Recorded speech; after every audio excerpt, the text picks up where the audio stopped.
Salut à tous et bienvenue dans cette nouvelle petite review. Alors aujourd'hui ça va être une réplique pas exceptionnelle, mais disons qu'on ne voit pas sur tous les terrains et on va vite comprendre pourquoi. Donc il va s'agir ni plus ni moins que du M870 de chez APS sous licence SAI. Donc c'est pas la version Deluxe avec les garnitures Magpul, c'est la version juste en dessous. Donc pourquoi je me suis procuré cette réplique? Parce que je vais commencer à me mettre à l'AIPSC. Donc ça fait un petit moment que je veux m'y mettre, mais j'ai jamais eu vraiment l'occasion ni les répliques pour. Donc la boîte elle est telle qu'elle est là. Le pompe est en dessous, je n'ai pas pu le remettre parce qu'on va voir juste après pourquoi. Donc à l'ouverture de cette boîte, qui est relativement grosse, hein, très sympa, sous licence SAI, donc c'est EMG qui ont participé pour avoir la licence. On va avoir à l'intérieur une carte d'authenticité, hop, et un petit manuel d'instruction qui est en français. Donc ça c'est plutôt bien pour ceux qui ne comprennent absolument pas l'anglais. Bon, c'est pas gênant, mais pour ceux qui ne comprennent pas l'anglais, après c'est un manuel qui est très succinct. Le levier de verrouillage de l'ensemble mobile, la queue de détente, la sécurité, les cartouches, on y reviendra parce qu'il y a plusieurs types de cartouches, l'éclaté de la réplique, donc ça c'est la version short, mais la version longue c'est juste la crosse qui va changer, ainsi que la longueur du canon. Et enfin le trigger block. Donc la boîte est vide, hein. C'est livré avec 4 cartouches MK1. Alors pourquoi MK1? Parce que c'est le système de chargement qui va différer. Bon, là elles sont déjà pleines, hein, je les ai déjà préparées en amont, on verra ça comment on fait. Mais voilà, donc ça c'est les versions MK1, donc il y a 4 cartouches MK1 et la réplique, c'est tout. Hop. Et donc on a, je vais mettre ça de côté, on a donc le M870 APS sous licence SAI à éjection de cartouche. Donc celle-ci c'est la version MK3. Donc la version MK3 c'est simplement que c'est la version améliorée plus de chez APS. Ils ont corrigé tous les défauts qu'il y avait sur la version MK1 et donc ils en ont fait cette version là. Donc c'est la version longue. Pourquoi moi je voulais absolument la version longue? Simplement que c'est la version qui me convenait le plus, je trouve. Ça reste très correct et puis de toute façon le prix diffère pas énormément en soi. Alors j'ai remarqué qu'il me manquait les petites bonnettes arrière, ça doit être quelque part dans le jardin, ça doit traîner quelque part, je regarderai si je l'ai pas paumé en chemin.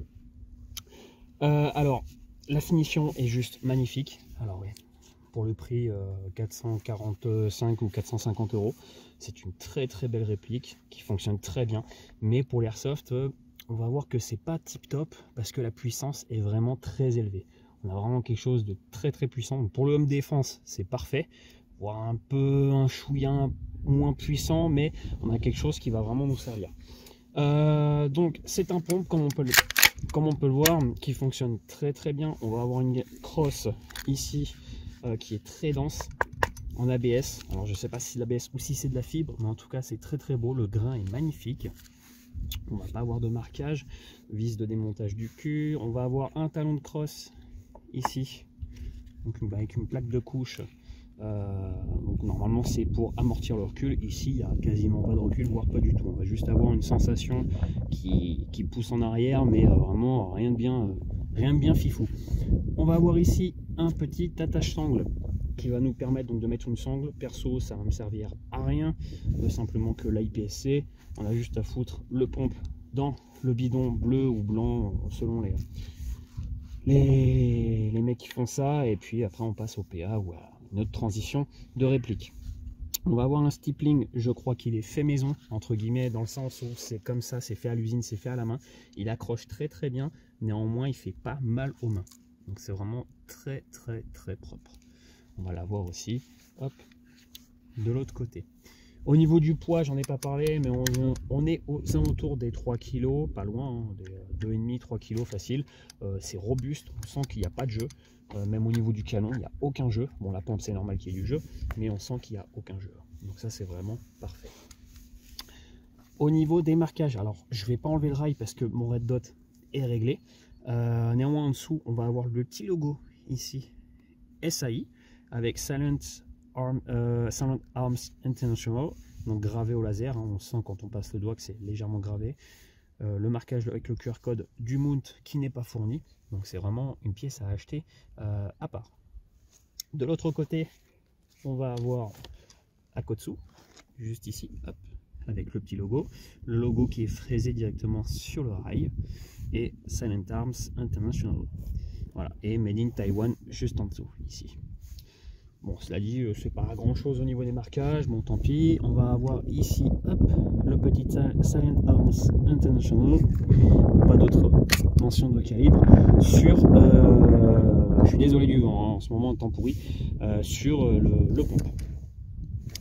Donc le rail n'est pas fourni, néanmoins il n'est pas très cher, on se retrouve des 20-30 euros, hein, c'est pas excessif. Et puis une fois qu'il est fixé, le red dot ne bouge absolument pas. Le red dot c'est une copie du comp M2 hop, de chez M-Point, donc la version Holy Warrior avec les marquages bien gravés M-Point, comp M2, 4 minutes of angle, avec le numéro de série, etc. Donc c'est vraiment une copie qui est très sympa, on va voir ici pareil, alors ça ne compte pas avec la réplique, hein, M-Point. Donc j'ai coupé parce qu'il y avait du vent, histoire qu'on m'entende un petit peu ce que je raconte à propos de ce joujou. En dessous, on va avoir, j'avais oublié, ici, Las Vegas, Nevada. Très très sympa, c'est vraiment très propre. Ici, on va avoir un autre marquage, mais très très discret. Alors, je vais essayer de faire un contre-jour pour qu'on le voit. On va avoir Made in China, production, là on voit très très mal, by APS Ltd, patent pending. Donc voilà, c'est très discret, franchement c'est génial, c'est vraiment très très propre. En dessous on va avoir la cuillère d'alimentation de chargement, donc point de cartouche, si j'y arrive, hop, on prend, on appuie, on pousse, voilà, ni plus ni moins. Je vais en remettre une deuxième, voilà, ni plus ni moins.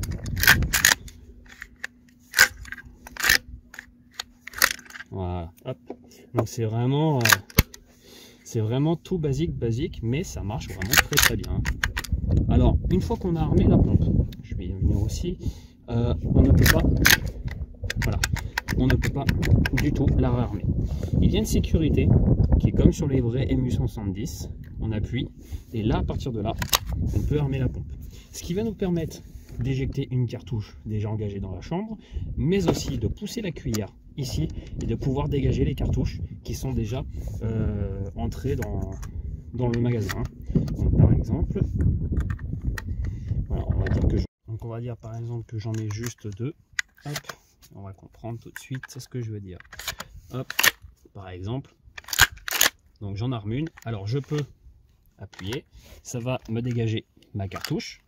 Hop, je ne vais pas jusqu'à fond, hein, ça sert à rien, il n'y a pas besoin. Je peux sortir ma cartouche qui est encore chargée, mais je peux également pousser la cuillère, hop, appuyer et sortir la deuxième. Et on peut bien sûr hop, armer et sortir les autres grâce à ici, tout simplement.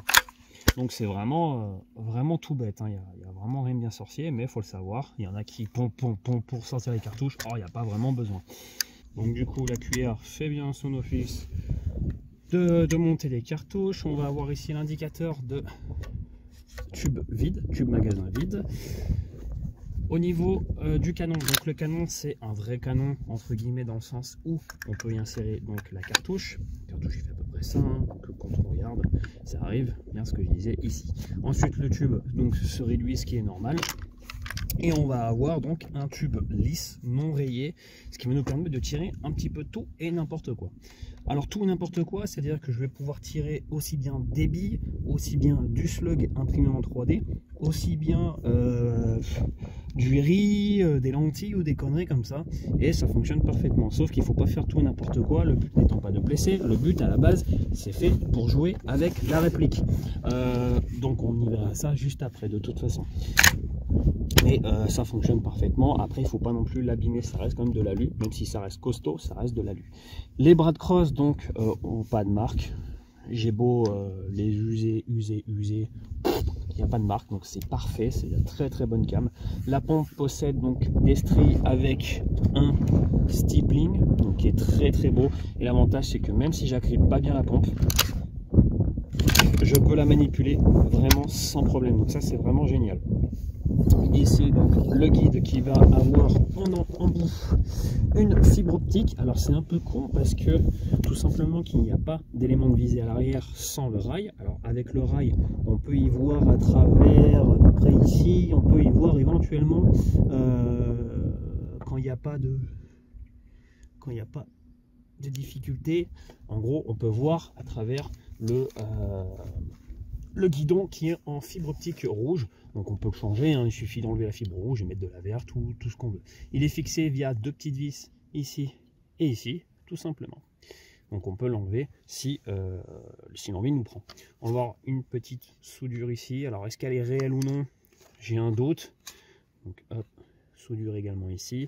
L'extension de tube qui donne un très très beau design à la réplique. Donc de ici à ici, c'est l'extension de tube. Un rail sur le côté qui est interchangeable avec l'attache sangle QD. Donc il suffit juste d'interchanger et on peut même le mettre à l'avant si on nous semble. Donc on va avoir le maintien des deux tubes, donc tube d'alimentation, donc magasin et canon. On va avoir des petits évents ici. Alors parfois quand il y a trop de CO2 ça sort par là, c'est assez impressionnant, mais le design est très très très sympa. C'est directement usiné dedans. À la bouche, hop.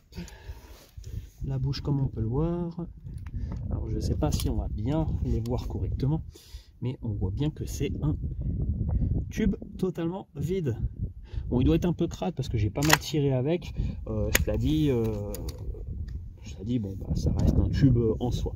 Donc il est très très sympa, un poil cher mais ça fonctionne plutôt bien je trouve. C'est très sympa de s'en servir. On va voir que ça a quand même une bonne pêche au niveau de la patate avec les cartouches. Donc j'y ai mis un porte-cartouche de crosse histoire de décorer un petit peu, histoire de changer la gueule. Bon c'est pas utile en soi, c'est juste histoire de quoi. Au niveau de la sensation de queue de détente, alors on va remettre une première fois. Elle est réglable, il faut démonter, elle est réglable. Et on a un débattement qui se fait ici, avec un mur immédiatement. Et on appuie, on appuie, on appuie, on appuie, on rattrape, hop, et ça part. On peut rester appuyé, réarmer, et ensuite relâcher. Hop, le petit clic, le petit reset. On a le petit jeu, on appuie, on appuie, on appuie, on appuie, et ça part. Alors il y a un vrai percuteur qui vient percuter. Pour démonter le bloc détente, c'est tout simple. On enlève les deux écrous, les deux vis qui va nous dégager le rail et on va pouvoir donc armer la pompe et sortir tout simplement le système de groupe de détente tout simplement. Donc voilà un petit peu la partie pour le groupe. Là ce qui va nous intéresser un petit peu plus, je vais décaler la caméra pour avoir hop, un petit peu plus de vue, plus sympathique. On va parler de ceci. Alors je vous les mets toutes, hein. Comme ça on va voir un petit peu la différence qu'il y a, parce qu'il y en a, et il va falloir un petit peu en discuter pour éclaircir un petit peu tous ceux qui auraient des questions. Alors je vais mettre du vrai à côté, donc du calibre 12, du calibre 16, et on va comparer aux cartouches PPS et SHS. Donc, alors, ce n'est pas la réplique, je le répète, n'est pas du calibre 12. Pourquoi? On a ici une vraie cartouche de calibre 12 pour la chasse, et on a une cartouche de Akotsu. Et quand on regarde le culot, ce n'est absolument pas le même. Ce n'est absolument pas le même. Voilà, le diamètre est plus petit. Pareil pour les cartouches, les X-Power, ce n'est pas du tout pareil. En revanche, donc il existe actuellement 3 types de cartouches. Les MK1, les MK2 qui j'en ai pas besoin parce qu'elles ne sont pas compatibles en soi, simplement qu'elles contiennent que les billes et non pas le gaz, et les MK3 qui sont tout simplement les X-Power et qui se chargent uniquement via un injecteur de CO2. Pas de gaz, c'est pas assez puissant. J'ai testé, c'est clairement pas assez puissant, même le 220 PSI de chez Worsk. Donc, Les MK1. Les MK1 vont se charger avec l'appareil qui n'est pas fourni dans le système APS. Ce système-là est un peu fastidieux. C'est assez fastidieux parce qu'il faut insérer 2 cartouches Q à Q et cartouche comme ceci et comme ceci. Il n'y a pas de manomètre de pression pour savoir combien de CO2 il nous reste. Donc avant d'y insérer, on vérifie que le robinet est bien serré. On vient visser cette partie-là, ensuite on vient visser la deuxième partie et là on peut remplir nos cartouches. Comment les remplir? Normalement, il faut pas qu'il y ait de système ici de bourre, de billes et de capuchon. Moi, j'ai pas le choix. J'ai clairement pas envie de les refaire. Donc, on y insère l'avant ici. On pousse et on vient visser ici. On visse assez fort, c'est du CO2. On maintient le tout comme ceci et on vient ouvrir le robinet. Vous entendez le pchit-pchit? On va pouvoir refermer et là voilà, tout simplement on peut désengager, hop, et on a le culot qui est chargé. À partir de ce moment là on peut visser, la cartouche est prête. Alors comment ça se remplit? C'est très simple. Ici on a ce qu'on appelle des bourres. Alors les bourres, c'est tout simplement ce sachet là, parce que oui, c'est vendu à part également. Alors on peut en imprimer 3D. En 3D, c'est ce que je fais. Ça fait des grosses économies. Parce que ça, à 15 € le sachet de 100 bourres et de 100 bouts de papier, ça fait extrêmement cher pour ce que c'est. Donc on a ici des bourres en étoile. Il en existe plusieurs, hein, mais en impression 3D, bah, ça va beaucoup plus vite et puis c'est pas cher. Donc c'est ce système-là. On vient ensuite y insérer la bourre. On vient y insérer les billes. Et enfin, il existe 2 systèmes d'opercules. Donc soit celles-ci qui ont 2 types de dessins, donc soit une tête de mort, soit le logo APS que l'on met, donc ça fait une opercule comme celle-ci. Soit ils ont sorti il n'y a pas très longtemps en différents coloris, donc ça a été sorti il n'y a vraiment pas très longtemps. Hop, le système d'opercule qui ressemble à une fausse cartouche. Enfin, l'opercule qui est ici, un peu comme sur une vraie cartouche, comme on regarde. Voilà, la petite étoile. Donc ça, c'est pareil, ça coûte trop cher pour ce que c'est. La solution est toute simple. Sur Amazon, donc ça, c'est du 1,8 ou 1,9 de diamètre. Vous tapez cette marque-là, c'est une encocheuse ou une comme ça, je sais plus comment ça s'appelle.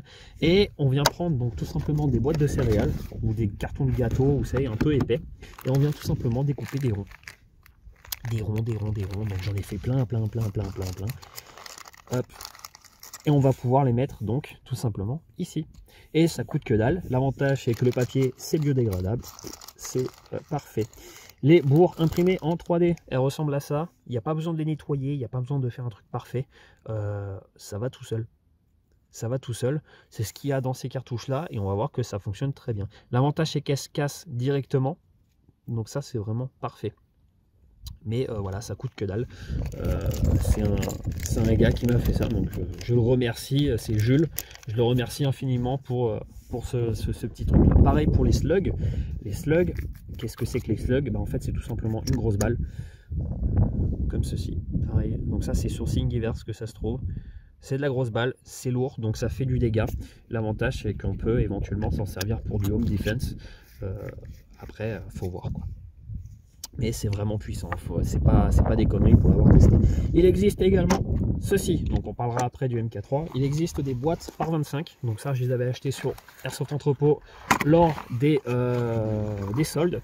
Et on a 25 cartouches en MK3, donc voilà, je les ai déjà chargées en slug. Et il y en a de différentes couleurs, des bleus, des violettes, des verts, des jaunes, etc. Donc on y reviendra après au moment du tir.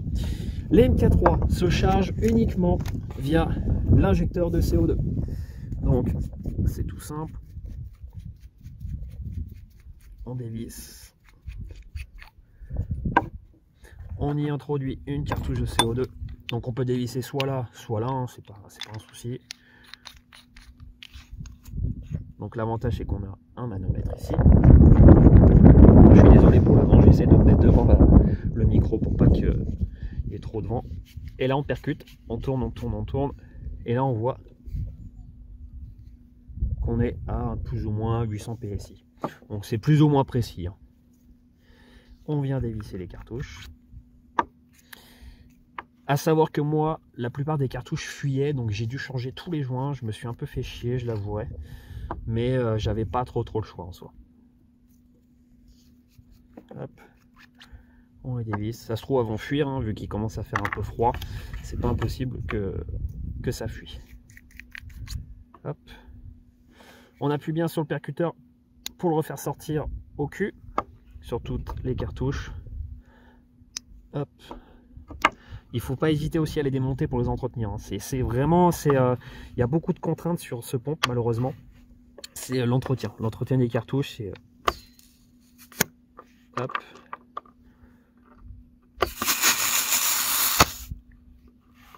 Donc celle-là, je ne sais pas si elle sera chargée.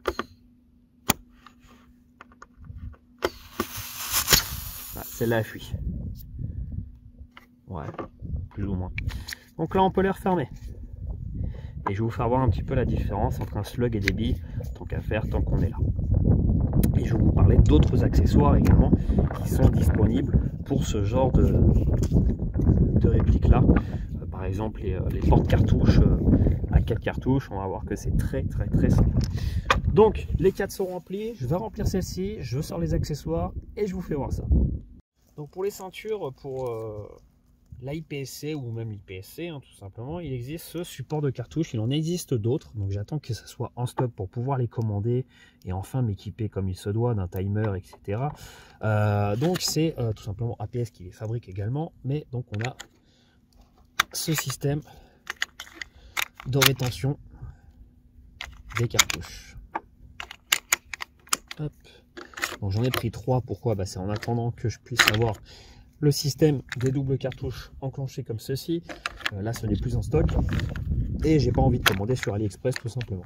Donc voilà, en fait c'est tout simple, on vient choper les 4 cartouches comme ceci et on va pouvoir alimenter la réplique plus rapidement, le but étant vraiment un gain de temps monumental quoi, tout simplement.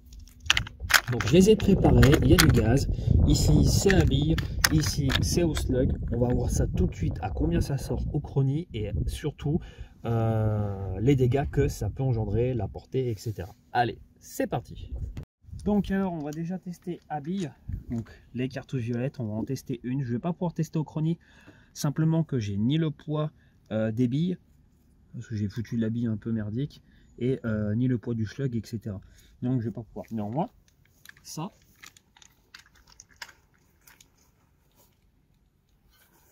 la cible, c'est ceci. C'est tout simplement une plaque de carrelage.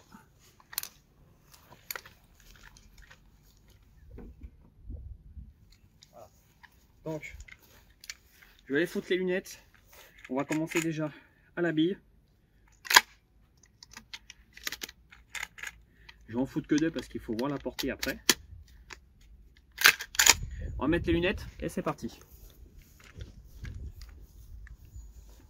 Allez, on va voir ce que ça donne. Ouais, ça fait pas trop de dégâts. Hein. Donc du coup, après tir, on éjecte la cartouche, on en ralimente une. Hop. Donc c'est vide. On refout les lunettes, parce que j'ai mis sur pause, il y a les chasseurs qui passent. On va pas non plus faire de bêtises. Et là, c'est reparti. Donc on n'a pas de dégâts. Comme on peut le voir, ça n'a rien fait, c'est de la bille. Hein. C'est pas ouf. Maintenant, on va voir au slug. Donc le slug, comme je le rappelle, c'est une balle. Et là, on va voir ce que ça donne. On fout les lunettes. Ok, c'est parti. Voilà. La messe est dite. Donc on va voir un petit peu les dégâts, hein, même si je m'attends. Hop, je pose ça, plus les lunettes. Hop. Bon bah une balle. Voilà. Le slug. Et le slug est reparti de l'autre côté. Donc ça veut dire que ça a beaucoup plus de puissance que je le pensais. Et voilà pour vous dire à quel point ça a vraiment de la puissance. Ouais. On voit l'impact qui est là. Hein. L'impact qui est ici, ça n'a pas fait de cadeau, quoi. On est vraiment sur quelque chose de très puissant, beaucoup plus puissant que de la bille. Je vous rappelle, un slug, la bille. Donc voilà. Bon, et ben on va faire le test de portée et puis on va voir un petit peu ce que ça donne. Mais je suis vraiment impressionné quand même. Vraiment impressionnant. Donc, on voit le petit bidon qui est là. Il a une vingtaine de mètres. Ouais, une vingtaine de mètres. Là, je vais charger en bille. Il y a énormément de vent. Donc, c'est pas dit que je le touche. Mais on va essayer quand même. Donc, je suis juste là. Hein. Il n'y a pas de tricherie. Hop. Je vais attendre un petit peu que le vent se calme. Et on va y aller juste après. Là, je suis désolé, je suis obligé de couper et de reprendre juste après. Hop, le vent s'est calmé, c'est parti. Est-ce que ça l'atteint? Ouais. Si on compense pas, c'est pas ouf. Nouvelle cartouche. Ah, ça part un peu plus loin quand même. Hein. Mais il y a beaucoup trop de vent. Donc, ce qui est assez dommage. Et puis, on va tester avec du slug. On va voir un petit peu si ça le fait avec le slug. Oh la vache! Je suis curieux d'aller voir la tronche du slug. Je suis vraiment curieux.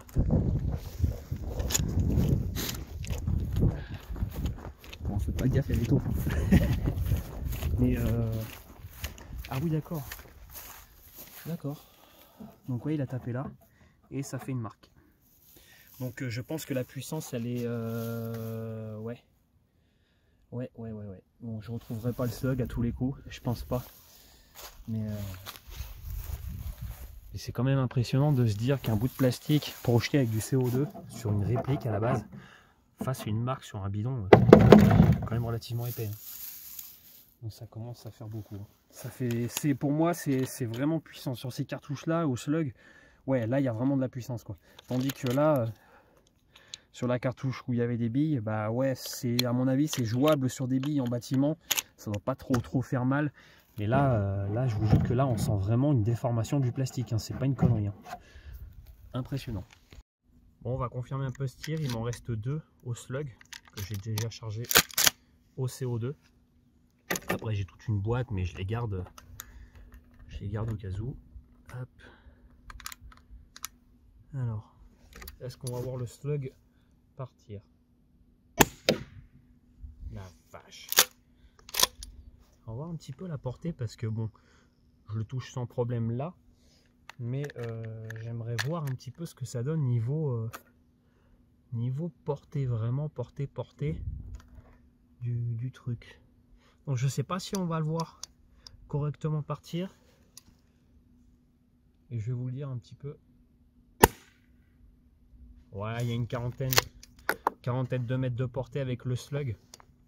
Donc c'est vraiment pas mal. On a vraiment quelque chose de vraiment puissant. Le slug est quand même relativement précis pour atteindre quand même un petit truc comme ça sur un pompe. Sans déconner, je suis pas mal impressionné. Bon bah voilà un petit peu ce que je pense un petit peu de ce pompe là. C'est vraiment impressionnant. On a quelque chose de sympa. La finition est très propre. Bon, le prix est forcément conséquent, hein, c'est quand même une sacrée somme, mais on a là vraiment quelque chose de très bonne qualité. J'ai encore le PPS SHS, on est clairement en dessous au niveau qualité. Ça n'a strictement rien à voir. Moins cher, mais moins performant et moins de possibilités de faire de choses avec. Là, on a vraiment quelque chose de très qualitatif. Le custom est très sympa, les marquages sont beaux, le poids est idéal, la précision est ma foi pas dégueulasse. Les cartouches, bon, j'ai pas parlé du prix des cartouches, mais les 4, on est aux alentours de, il me semble, des 45-50 € à l'heure actuelle, parce que oui, ça a encore augmenté. Les cartouches MK1, on en trouve encore, mais de moins en moins. La boîte de cartouches est aux alentours de 250-260 € les 25. Ah, ça fait une sacrée somme, mais après, bon, c'est réutilisable. Elles sont, ma foi, plutôt fiables dès lors qu'on a changé juste le petit joint qui merde à l'intérieur. Et très franchement, j'en suis vraiment très content. La finition est très belle, ça fonctionne parfaitement. Que dire de plus, mis à part le prix qui serait un inconvénient? Bon, après, celui qui a vraiment juste cette réplique-là, bah voilà. Pour moi, c'est une très très belle réplique qui fonctionne super bien. Et je pense que j'ai à peu près fait le tour. Donc voilà, si vous avez des questions, n'hésitez pas à me les poser dans les commentaires, j'y répondrai du mieux que je peux. Et puis moi, je vous dis à bientôt pour une nouvelle petite review. Ciao!